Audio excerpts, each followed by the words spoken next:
Hello मेरे प्यारे बच्चों, कैसे हैं आप लोग। आज आप लोगों के साथ इतिहास के तीसरे चैप्टर के बारे में बात करते हैं, जो कि काफ़ी इंपॉर्टेंट है इस बार के एग्ज़ाम के लिए।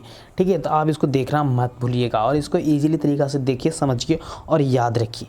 ठीक है, जैसे कि आपका देखिए दूसरा क्या होता है, तीसरा चैप्टर आपका है ना, हिंद चीन में राष्ट्रवादी आंदोलन। ये आपका तीसरा चैप्टर इतिहास का। इसमें आपका पहला प्रश्न है, एक तरफा अनुबंध व्यवस्था क्या थी। एक तरफा अनुबंध व्यवस्था क्या थी। ठीक है, तो देखिए एक तरफा अनुबंध व्यवस्था है ना, एक तरफा अनुबंध व्यवस्था क्या थी।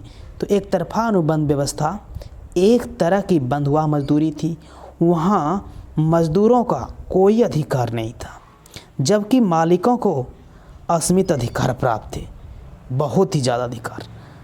रबर बागानों के खेतों और खलिहानों में मजदूरों को एक तरफा अनुबंध व्यवस्था पर काम कराया जाता था और काम लिया भी जाता था। बस यही है आपका एक तरफा अनुबंध व्यवस्था, जिसमें कि आप मजदूरों को कोई व्यवस्था नहीं, लेकिन जो उसमें है ना मालिक है ना, उनको बहुत सारी व्यवस्था थी, बहुत सारी व्यवस्था। ठीक है, जैसे कि आपका दूसरा प्रश्न है, आपका आता है हिंद चीन का अर्थ क्या है। हिंद चीन है ना, उसका अर्थ क्या है। तो हिंद चीन का अर्थ क्या होता है, तो हिंद चीन के अंतर्गत आज के वियतनाम, लाओस और कंबोडिया के क्षेत्र आते हैं आज के। ठीक है, इसकी उत्तरी सीमा म्यांमार एवं चीन को, इसकी उत्तरी सीमा म्यांमार एवं चीन को छूती है। तो दक्षिण में चीन सागर और पश्चिम में म्यांमार क्षेत्र पड़ता है। हिंद चीन का तात्पर्य मतलब अर्थ तत्कालीन, ठीक है, तत्कालीन 28 लाख किलोमीटर और तत्कालीन 28 लाख किलोमीटर में फैले इस प्रायद्वीप क्षेत्र से, जिसमें आज के वियतनाम, लाओस तथा कंबोडिया के क्षेत्र आते हैं। ये सब क्षेत्र आज के क्षेत्र में आ रहे हैं। ठीक है, जैसे कि आपका तीसरा प्रश्न है, जिनेवा समझौता कब और किसके बीच हुआ है।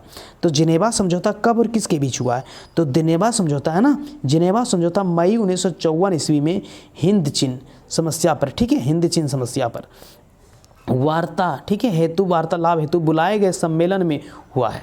इसमें वियतनाम के, इसमें है ना वियतनाम के दो हिस्सों में बटा, वियतनाम को दो हिस्सों में बांट दिया गया, जिसमें कि लाओस हुआ, कंबोडिया है, यही दोनों हिस्सा है। वैध, ठीक है, वैध राजतंत्र को स्वीकार कर संसदीय शासन प्रणाली को अपनाया गया। इस प्रकार से आप, जैसे कि आपका चौथा प्रश्न है, ठीक है, जापानी सेना हिंद चीन के कब हटी। हिंद चीन है ना, कब हटी। तो दूसरा विश्व, आपको पहला विश्व युद्ध था 1914 से 1918 तक लड़ा गया था, दूसरा आपको 1939 से 45। तो इसमें आपको ये तरीका से समझना है क्या है कि द्वितीय विश्व युद्ध में अमेरिका द्वारा जापान पर परमाणु बम, ठीक है, बम गिराने के साथ, जापान पर परमाणु इसके गिराने के साथ ही जापान ने आत्मसमर्पण कर दिया। इसके बाद जापानी सेना हिंद चीन से हट गई। क्या हुई? हट गई।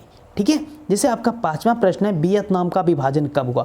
तो वियतनाम का विभाजन ये आपका 1954 ईस्वी में ना, 1954 ईस्वी में जिनेवा समझौता के तहत हुआ था। ठीक है, वियतनाम का विभाजन जिनेवा समझौता के तहत हुआ था, जिसके अनुसार दो भागों में, ठीक है, दो भागों में विभाजन हुआ वियतनाम का। उत्तरी वियतनाम में हो ची मिन्ह सरकार तथा दक्षिण वियतनाम में बाओ देई की सरकार बनी। ये सरकार दोनों में आपस में विभाजन हुआ। ठीक है, उसी प्रकार से आपका छठा नंबर प्रश्न है, मालीगांव की घटना क्या थी।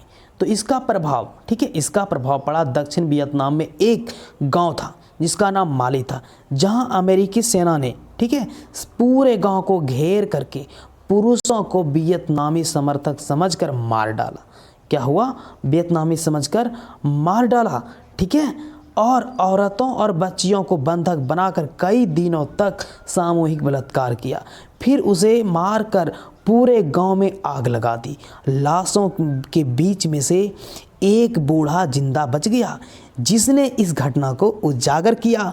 अंतर्राष्ट्रीय दबदबा बढ़ती जा रही थी। उसी समय मालीगांव की, ठीक है, उसी समय मालीगांव की घटना काफ़ी प्रकाश में आ गई और अमेरिकी सेना की आलोचना पूरे विश्व में होने लगी। तब राष्ट्रपति, ठीक है, तब राष्ट्रपति निक्सन ने शांति के लिए 5 सूत्री कार्यक्रम की घोषणा की। ठीक है, जैसे कि आपका सातवां प्रश्न है, उसी प्रकार से हो ची मिन्ह के बारे में संक्षिप्त में लिखें। तो 1917 ईस्वी में हो ची मिन्ह एक वियतनामी छात्र ने, ठीक है, पेरिस में, ठीक है, साम्यवादियों का एक गुट बनाया। बाद में हो ची मिन्ह शिक्षा का प्रयास करने मॉस्को गया। ठीक है, साम्यवाद से प्रेरित होकर 1925 ईस्वी में वियतनामी क्रांति दल का गठन किया। क्या किया, वियतनामी क्रांति दल का गठन किया।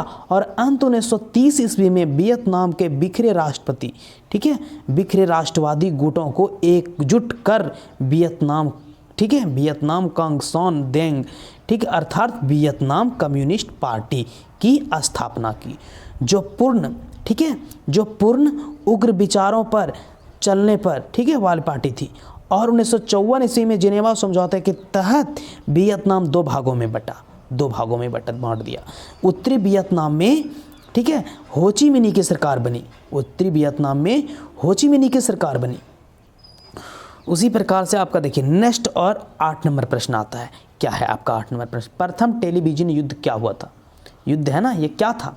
तो उत्तरी वियतनाम में संयुक्त राज्य अमेरिका द्वारा की जाने, ठीक है, संयुक्त राज्य अमेरिका द्वारा की जाने वाली सैनिक कार्यवाही के दृश्य अमेरिका में टेलीविज़न पर समाचार कार्यक्रम में दिखाए जाते थे, जिन्हें देखकर अमेरिकी जनता, ठीक है, अमेरिकी जनता को वियतनामी जनता के दुख दर्द का एहसास होने लगा और अपनी सरकार से मोहभंग होने लगा, ठीक है।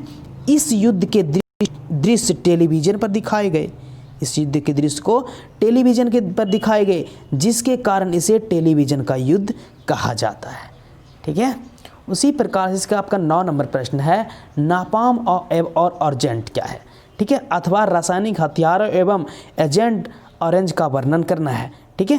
जैसे कि देखिए आपका क्या है, अमेरिका ने कंबोडिया में, ठीक है, जट्रीला एवं वियतनाम में नापाम बम तथा अर्जेंट, ठीक है, ऑरेंज रासायनिक हथियारों का प्रयोग करके संघर्ष के, ठीक है, दौरान किया, जो वह अत्यंत घातक एवं पर्यावरण के लिए काफ़ी नुकसानदेह थे, घातक भी था और पर्यावरण के लिए काफ़ी नुकसानदेह भी था, ठीक है।